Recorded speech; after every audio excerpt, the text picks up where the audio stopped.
নমস্কার, অপরাহ্নের সূর্যতে আপনাদের আবার অনেক অনেক স্বাগত। আজ স্বাধীনতা দিবস।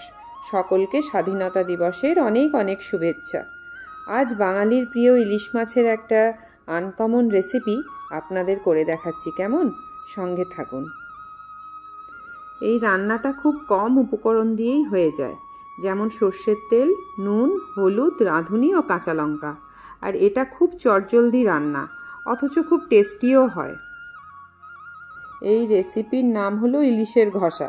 ঘষা এই কারণে যে কড়াইতে রান্না হয় সেই কড়াইতেই মশলাটা কাঁচা অবস্থায় ঘষে ঘষে তৈরি করতে হয়। বেশ কিছুটা কাঁচা লঙ্কা কুচি, হলুদ, নুন আর প্রধান উপকরণ রাঁধুনি আর সর্ষের তেল নিয়ে নিলাম। কাঁচা লঙ্কার মধ্যে যে লঙ্কাগুলো লাল হয় সেগুলো কিছুটা দিলে কালারটা দারুণ আসতো, কিন্তু বাড়িতে আমার লাল লঙ্কা নেই। এবার সব মশলাগুলো খুব ভালো করে অনেকক্ষণ ধরে ঘষে ঘষে একটা পেস্ট তৈরি করে নিচ্ছি। এবার একটা একটা করে মাছ এই মশলার মধ্যে মাখিয়ে নিচ্ছি। এই রান্নাটা আমি আমার ছোট জায়ের মা, মানে আমাদের মাসিমা, ওনার কাছ থেকে শিখেছি। শুনেছি এই রান্নাটা উনি আবার ওনার দিদা, যিনি বাংলাদেশে থাকতেন, তার কাছ থেকে শিখেছিলেন। কি দারুণ না?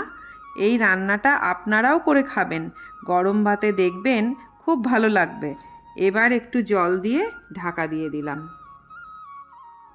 মাছ সেদ্ধ হয়ে গেলেই রান্না রেডি। আহ, কি সুন্দর গন্ধ বেরিয়েছে। এভাবেই 5 মিনিটেই ইলিশের ঘষা রেডি। আজকের মতো এটুকুই। দেখা হচ্ছে পরের ইন্ডিপেন্ডেন্স ডে স্পেশাল ব্লগে। সবাই ভালো থাকবেন ও সবাইকে ভালো রাখবেন।